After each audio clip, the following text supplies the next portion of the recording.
Hello everyone, welcome to our YouTube channel Drishyam IAS.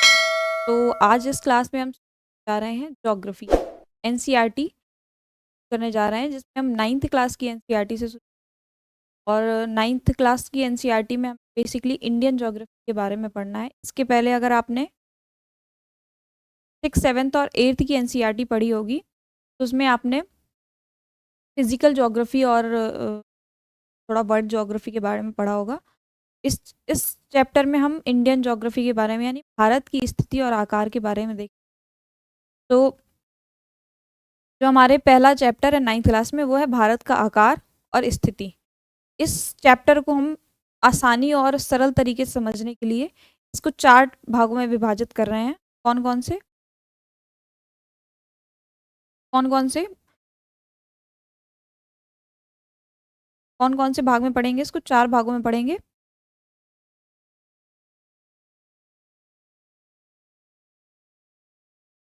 कौन कौन से? भारत का स्थान और भौगोलिक स्थिति, भारत का आकार और सीमाएं, भारतीय मानक समय और देशांतर पढ़ेंगे इसमें, और हम पढ़ेंगे इसमें भारत के पड़ोसी देश और उनका क्या महत्व है।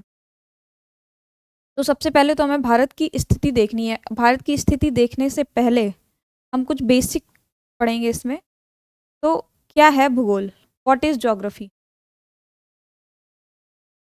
What is geography?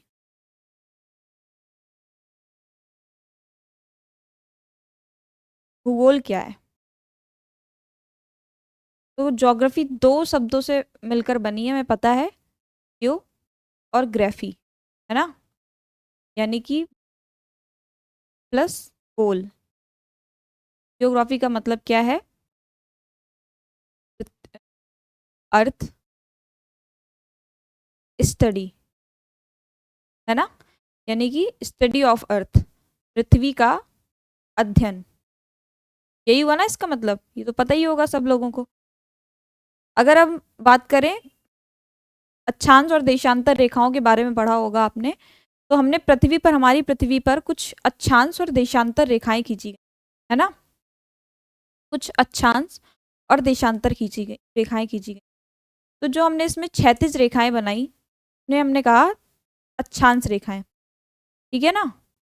इसी पृथ्वी पर हमने कुछ ऊर्ध्वाधर रेखाएं खींची, इन्हें हमने कहा देशांतर रेखाएं। क्या कहा हमने इन्हें?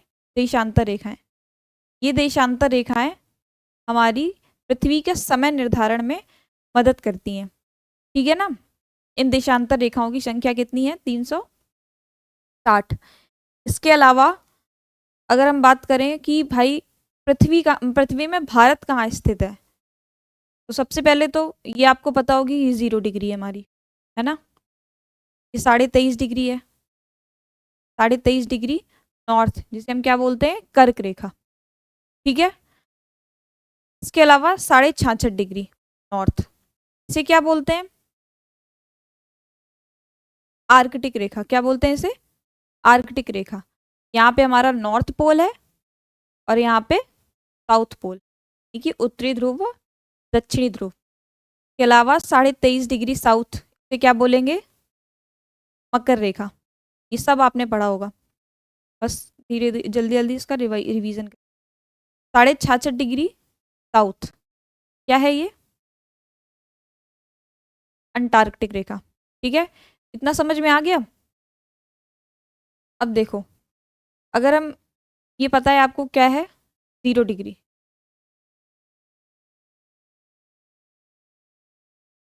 0 डिग्री विषुवत रेखा, है ना ये? तो हमने इसे कहा उत्तरी ध्रुव, और इसे क्या कहा? उत्तरी गोलार्ध। इसे बोलेंगे उत्तरी गोलार्ध, और इसे क्या बोलेंगे? दक्षिणी गोलार्ध।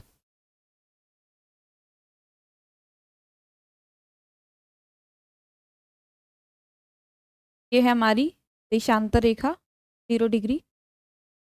ये हो गया पूर्वी गोलार्ध और ये हो गया दक्षिणी गोलार्ध। इतना सॉरी, पश्चिमी गोलार्ध। इतना आपको समझ में आ गया होगा किसे पूर्वी गोलार्ध किसे उत्तरी गोलार्ध बोलते हैं। अभी देखो भारत हमारा कहाँ स्थित है, ये रहा हमारा भारत, पृथ्वी पे हमारा भारत कुछ इस जगह पर स्थित है। अगर मैं आपसे पूछूं कि ये कहाँ पे स्थित है, क्या बोलेंगे? इसे उत्तरी गोलार्ध, इसे दक्षिणी गोलार्ध बोलते हैं, तो इसे उत्तरी पूर्वी गोलार्ध हम कह सकते हैं। इस इस एरिया को हम उत्तरी पूर्वी गोलार्ध बोल सकते हैं। तो अगर मैं पूछूं भारत की स्थिति क्या है पृथ्वी पे, तो हम बोलेंगे भारत हमारा उत्तरी पूर्वी गोलार्ध में स्थित है। कहाँ पे? उत्तरी पूर्वी गोलार्ध में स्थित है। तो अगर मैं आपसे अगर ये पूछूं कि कौन से देशांतर और कौन से अक्षांश के बीच में स्थित है, भारत हमारा कौन से देशांतर और कौन से अक्षांश के बीच में, 0 डिग्री भूमध्य रेखा, तो कुछ इस जगह पे हमारा भारत स्थित है उत्तरी पूर्वी गोलार्ध में, है ना? तो ये कौन से देशांतर और कौन से अक्षांश के बीच में स्थित है? तो ये 8 डिग्री 4 मिनट से 37 डिग्री 6 मिनट के नॉर्थ के बीच में स्थित है। ये कौन कौन से अक्षांश? 8 degree 4 minute and 37 degree 6 minute north के अक्षांश के बीच में स्थित है। और कौन कौन से देशांतर के मध्य?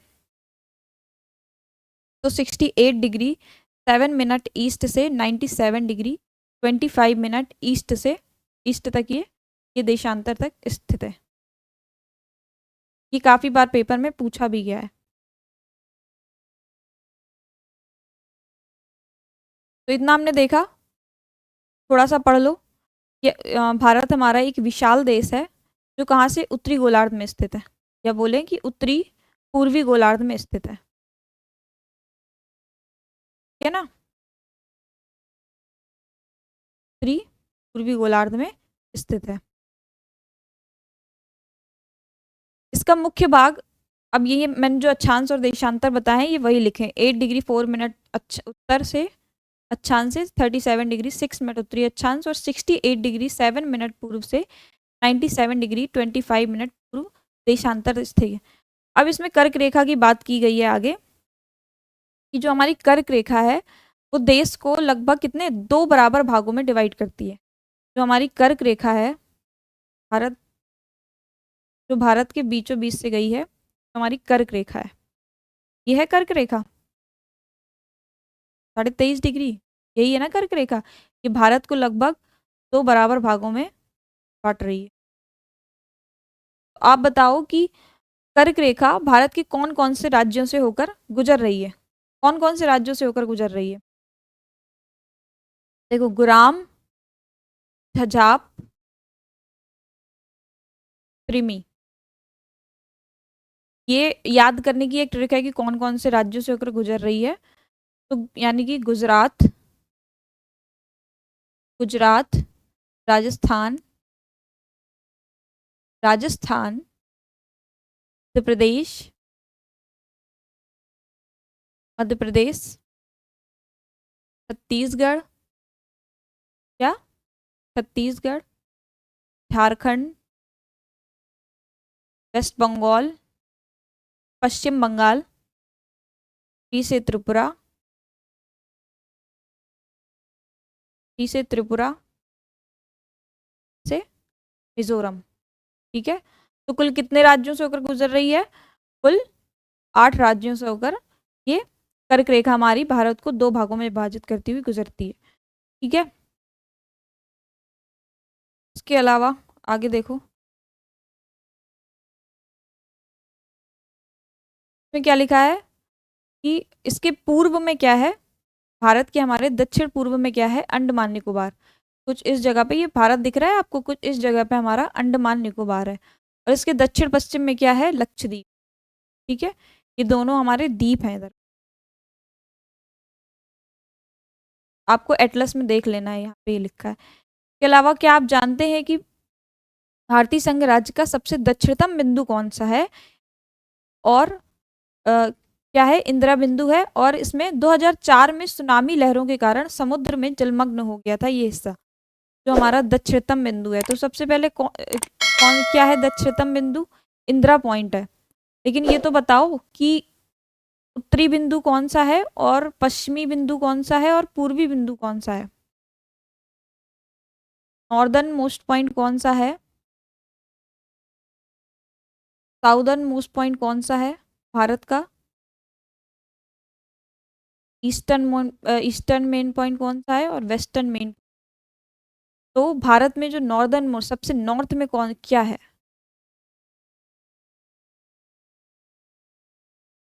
इंदिरा कोल। ठीक है, नॉर्दर्न मोस्ट पॉइंट को क्या बोलते हैं? इंदिरा कोल। ऐसा ही ईस्टर्न मोस्ट पॉइंट जो कि ये स्थित है जम्मू एंड कश्मीर में।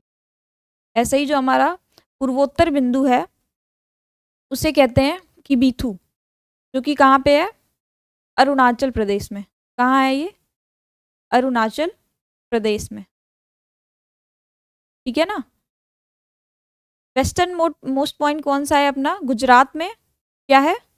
गुजरात में कौन सा है? वो है कुहर मोती। कुहर मोती, ये याद होना चाहिए। और साउदर्न मोस्ट पॉइंट कौन सा है आपका? कन्याकुमारी। लेकिन कन्याकुमारी जो है वो मेन लैंड पर है ना। Southern most point of the main land वो है कन्याकुमारी। लेकिन ओवरऑल अगर देखें तो यहाँ पे निकोबार आइसलैंड में, यहाँ पड़ेगा Nicobar island. Nicobar island, Nicobar island. यहाँ पे जो साउदर्न मोस्ट पॉइंट है वो है, अभी हमने पढ़ा, उत्तरा पॉइंट। ठीक है ना, ये है साउदर्न मोस्ट। तो आपको ये याद रखना है कि अगर मेन लैंड पे पूछे तो कन्याकुमारी, लेकिन अगर ओवरऑल पूछे तो कौन सा है? इंदिरा पॉइंट। ये देख लिया आपने। यहीं पे हम एक चीज और देखेंगे कि नॉर्थ से साउथ की लंबाई क्या है और ईस्ट से वेस्ट की लंबाई यानी दूरी क्या है। तो नॉर्थ से साउथ की लंबाई कितनी है? 3214 किलोमीटर। और ईस्ट से वेस्ट की लंबाई क्या है? 2933, 2933 किलोमीटर। ठीक है, ये आपको याद रखना है। इसके अलावा दो चीजें हम आगे देखेंगे।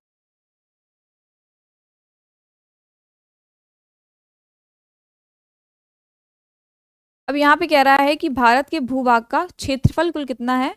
कुल 32.8 लाख इसका वर्ग किलोमीटर इसका क्षेत्रफल है। ठीक है, 23,87,000 वर्ग किलोमीटर क्षेत्रफल है। वर्ग किलोमीटर। ठीक है, अब ये देखो, अगर मैं पूछूं कि भारत का जो क्षेत्रफल है वो विश्व के क्षेत्रफल का कितना है? विश्व के क्षेत्रफल का कितना है? 2.4%। ये विश्व के क्षेत्रफल 0.4%।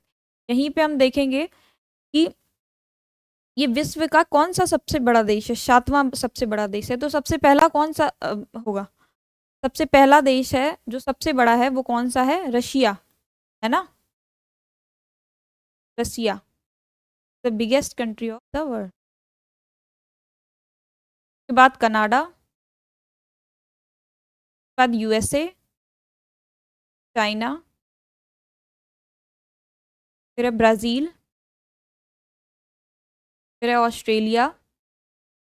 ऑस्ट्रेलिया के बाद है इंडिया, के बाद है अर्जेंटीना, आठवां सबसे बड़ा देश। ठीक है, तो कौन सा है? सातवां, सेवेंथ बिगेस्ट कंट्री है हमारा इंडिया।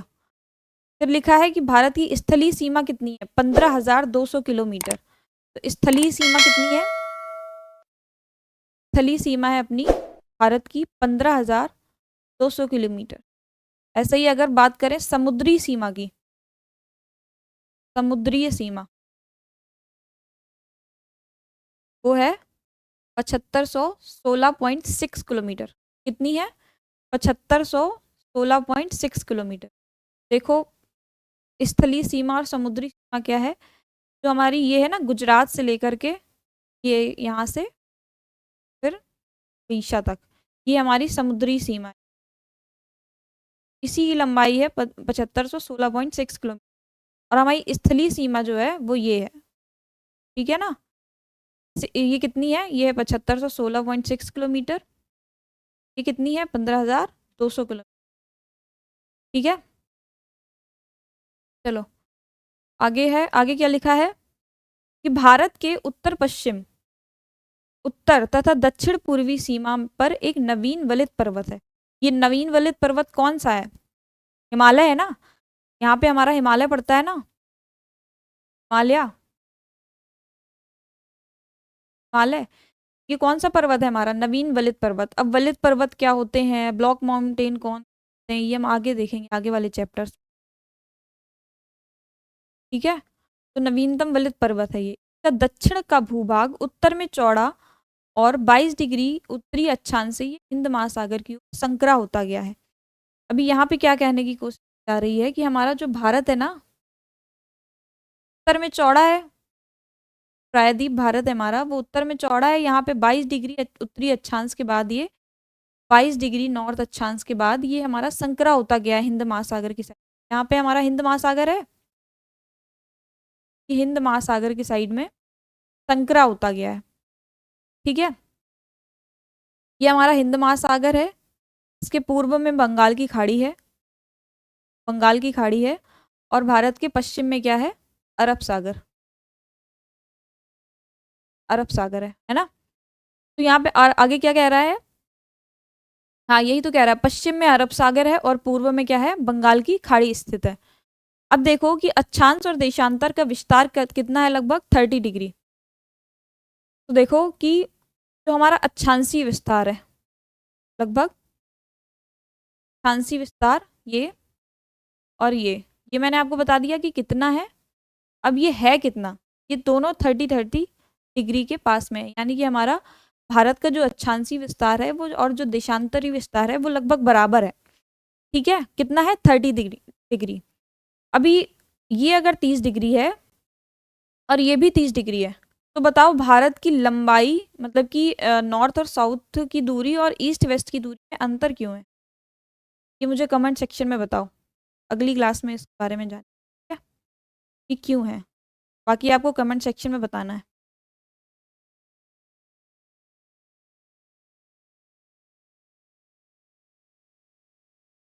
देखो, परंतु फिर भी पूर्व पश्चिम का विस्तार उत्तर दक्षिण के विस्तार की अपेक्षा कम प्रतीत होता है। ऐसा क्यों होता है, यही आपको बता। अब देखो, गुजरात के अरुणाचल प्रदेश के स्थानीय समय में लगभग 2 घंटे का अंतर है, गुजरात से अरुणाचल प्रदेश में। अब यहाँ पे स्थानीय समय में अंतर होने का ये मतलब नहीं है कि, हाँ देखो इसमें क्या है, कहा गया कि अरुणाचल प्रदेश और गुजरात के बीच समय में लगभग 2 घंटे का अंतर है। इसका मतलब ये नहीं है कि अगर इधर पे 7 बजा होगा तो इधर पे 9, ऐसा नहीं है। इधर पे सूर्योदय में अंतर है, यानी कि इधर पे अगर सूर्योदय 7 बजे होता है तो इधर 9 बजे होगा। ठीक है, अगर अरुणाचल प्रदेश में सूर्योदय 4 बजे होता है तो गुजरात में कब होगा? 6 बजे होगा। ठीक है, यही अंतर की बात कह रहा है। जो हमारी टाइम लाइन है, जो भारत की समय निर्धारण रेखा है, मानक यामनोत्तर जिसे कहते हैं, वो यहाँ से भारत के जो बीच से गई है। ये कौन सी है? 82 डिग्री 30 मिनट। ठीक है, ये इसे हम कहते हैं मानक यामनोत्तर। इसी रेखा से हमारे पूरे भारत की टाइम निर्धारण किया जाता है। ठीक है, चलो, तो जो 82 डिग्री 30 मिनट पूर्व देशांतर रेखा है वो भारत की क्या है? टाइम लाइन है, जो कि उत्तर प्रदेश में मिर्जापुर से गुजरती। कहाँ से? उत्तर प्रदेश में मिर्जापुर। अब अक्षांश का प्रभाव दक्षिण से उत्तर की ओर दिन और रात की अवधि पर निर्भर करता है। ठीक है, हमारा अक्षांश है ना, अक्षांश से क्या होता है? अक्षांश से दिन और रात की अवधि निर्धारण होती है ना, और हमारी जो देशांतर रेखाएं हैं वो समय रेखा बोला जाता है। ठीक है, ये ज्ञात कीजिए, ये आपको करना है। इसके अलावा अब हम पढ़ेंगे आगे भारत का विश्व, भारत तथा विश्व। इसमें क्या कह रहा है? भारतीय भूखंड एशिया महाद्वीप के पूर्व और पश्चिम में, पश्चिम के मध्य में स्थित। अब यहाँ पे देखो क्या,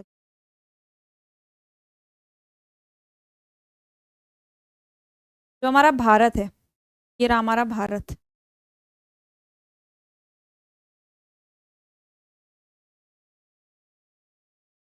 ये क्या है? ये है हमारा भारत। ये कौन से महाद्वीप का हिस्सा है? ये एशिया महाद्वीप का हिस्सा है। अगर एशिया महाद्वीप में बोलें तो हम बोलते हैं साउथ एशिया का हिस्सा, ठीक है ना, साउथ एशिया का हिस्सा है। अब इसके आगे क्या बोल रहा है, इसके आगे ये कह रहा है कि भारतीय भूभाग एशिया महाद्वीप का दक्षिणी विस्तार है। हिंद महासागर जो कि पश्चिम यूरोपीय देशों और पूर्वी एशियाई देशों से को मिलाता है। जो हिंद महासागर है वो पूर्वी एशियाई देशों को भी मिला रहा है, यूरोपीय देशों को भी मिला रहा है, भारत को केंद्रीय स्थिति प्रदान करता है। दक्षिण एशिया का पठार हिंद महासागर में शीर्षवत फैला हुआ है और पश्चिम एशिया, अफ्रीका और यूरोप के देशों के साथ साथ पूर्वी एशिया के देशों से भी पूर्वी तट के माध्यम से निकटतम संबंध बनाए हुए हैं। जो हिंद महासागर है हमारा, हिंद महासागर के जो हिंद महासागर है जो हमारा, उसका नाम किस देश के नाम पर पड़ा है, भारत के नाम पर पड़ा है। ये अपने आप में बहुत बड़ी बात है कि उसका नाम भारत के नाम पर पड़ा है। तो यहाँ पर हिंद महासागर पड़ता है ना, इसका इसकी कनेक्टिविटी लगभग हर हिस्से से, यूरोपीय देशों से भी है और ये पूर्वी एशियाई देशों से भी है ना, और पश्चिमी देशों से भी है। तो ये अपने आप में एक बड़ी बात है। तो हमारे पूर्वी तट से लगभग संबंध इनका बनाए रखे हैं। आगे है, हिंद महासागर में किसी भी देश का की तटीय सीमा भारत की जैसी नहीं। भारत की इसी महत्वपूर्ण स्थिति के कारण एक महासागर का नाम इसके नाम पर रखा गया है।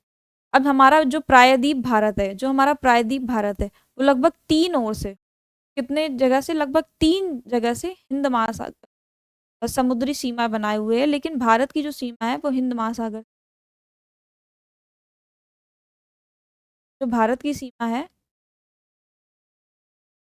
की सीमा हिंद महासागर की जो उससे लगी है, वो किसी भी देश से की जो तटीय सीमा है वो भारत की तरह नहीं है। इसी वजह से भारत के नाम पर हिंद महासागर का नाम रखा। आगे बढ़े, अब देखो, हम ये भारत है अपना, हमने देखा इसमें टाइम लाइन देखी, हमने देखा कि कितना ये ईस्ट वेस्ट से कितना किलोमीटर कितनी दूरी है, बाकी नॉर्थ साउथ से कितनी दूरी है, कितना इसका अक्षांशीय विस्तार है, ये हमने देख लिया। अब कितने देशों से इसकी पूर्वी सीमा लगी हुई है, लगभग कितने देशों से इसकी भारत हमारा सीमा साझा करता है।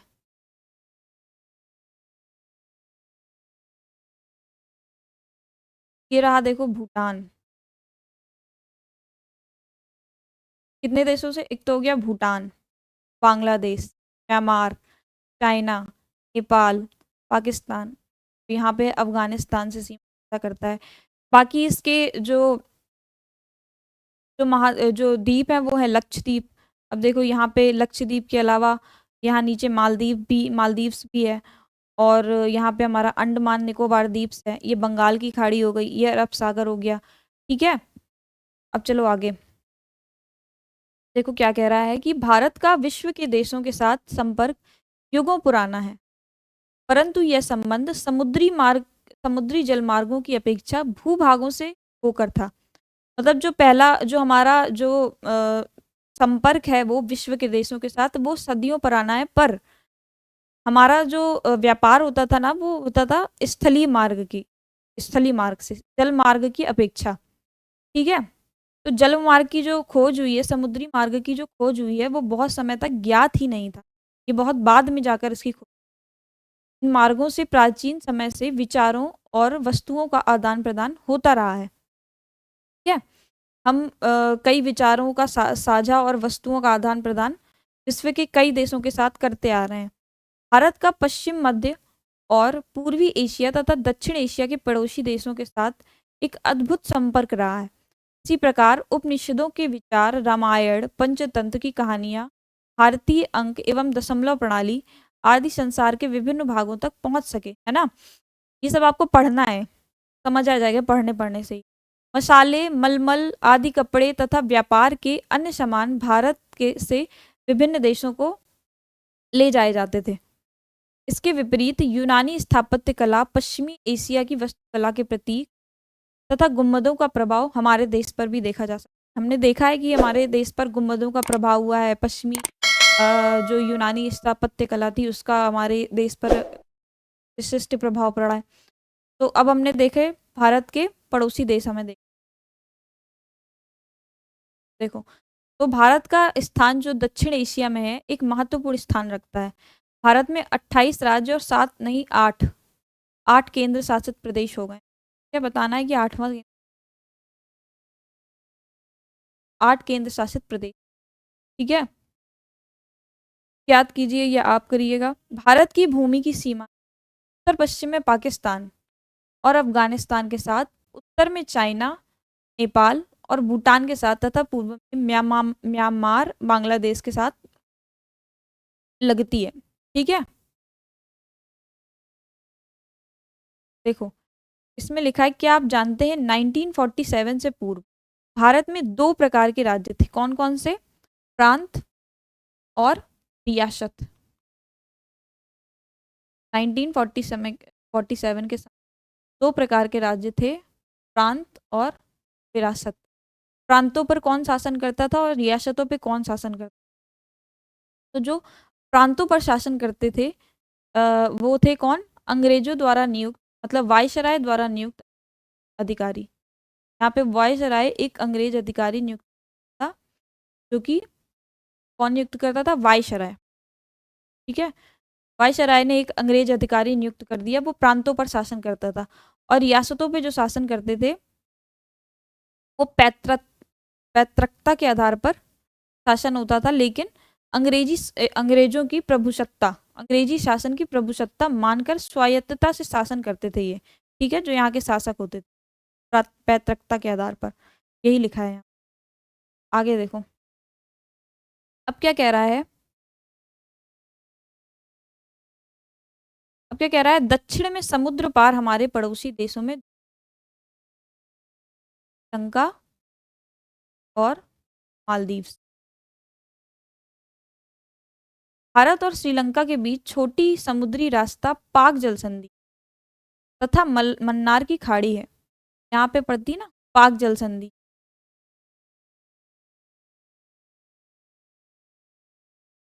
और कौन कौन सी? और कौन सी? मलक्का जल संधि।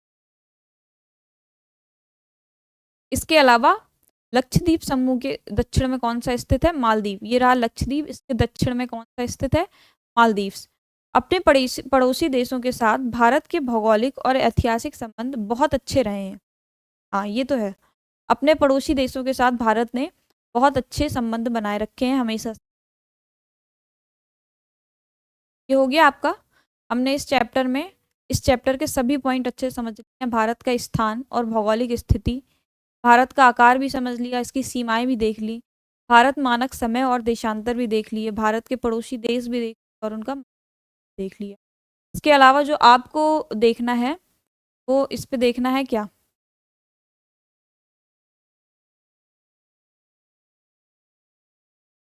इसमें देखना है आपको भारत के सभी राज्य, जो इसके सभी 28 राज्य और 8 केंद्र, ये राज्य और इनकी राजधानियां, ये आपको याद करनी है और मैप की अच्छे से प्रैक्टिस करनी है। अब हम इस चैप्टर के कुछ 3-4 एमसीक्यूज देखेंगे।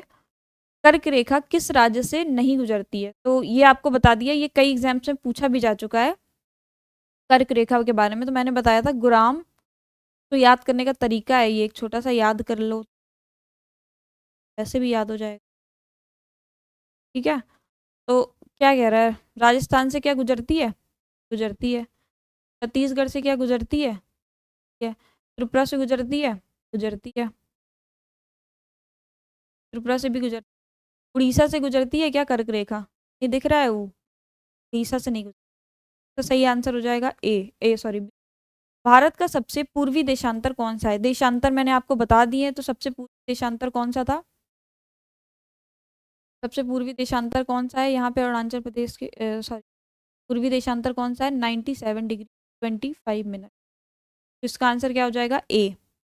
अगला क्वेश्चन देखो क्या है। उत्तराखंड, उत्तर प्रदेश, बिहार, पश्चिम बंगाल और सिक्किम की सीमाएं किस देश को छूती? तो म्यांमार से तो देखो उत्तराखंड, उत्तर प्रदेश, बिहार किसी की भी नहीं छूती, तो म्यांमार तो ऐसे ही गलत हो जाता है। चाइना से भी नहीं छूती इन सब की, और भूटान की तो बिल्कुल भी नहीं, और नेपाल, तो इसका आंसर क्या हो जाएगा? नेपाल। ठीक है। ग्रीष्मावकाश में आप यदि कवरत्ती जाना चाहते हैं, ग्रीष्म अवकाश में कवरत्ती, कवरत्ती यह है राजधानी किस? लक्षद्वीप की। देखो सभी राज्यों की जो राजधानियां है ना वो आपको याद होनी चाहिए, सभी राज्यों और केंद्र शासित प्रदेश। तो कवरत्ती किसकी राजधानी है? लक्षद्वीप की। तो अगर कवरत्ती जाना चाहते हैं तो किस केंद्र शासित प्रदेश में जाएंगे? तो आंसर तो आपका अगला क्वेश्चन है, मेरे मित्र एक ऐसे देश के निवासी हैं जिस देश की सीमा भारत के साथ नहीं लगती, आप बताइए वह कौन सा देश है? भूटान से क्या भारत की सीमा लगती है? बिल्कुल लगती है। बांग्लादेश से भी लगती है और नेपाल से भी लगती है। तजाकिस्तान से हमारे देश की सीमा दूर दूर तक नहीं लगती। तो इसका आंसर क्या हो जाएगा? बी। ये चैप्टर हमारा यही खत्म होता है। अगले चैप्टर में हम पढ़ेंगे भारत का भौतिक स्वरूप। ठीक है, इसे हम अगली क्लास में देखें। ये चैप्टर आपका यहीं खत्म होता है। चैप्टर के हमने सभी पॉइंट्स देख लिए, सभी टॉपिक्स देख लिए, सभी इंपॉर्टेंट बातें देख ली। तो अब मिलते हैं अगली क्लास में। ठीक है।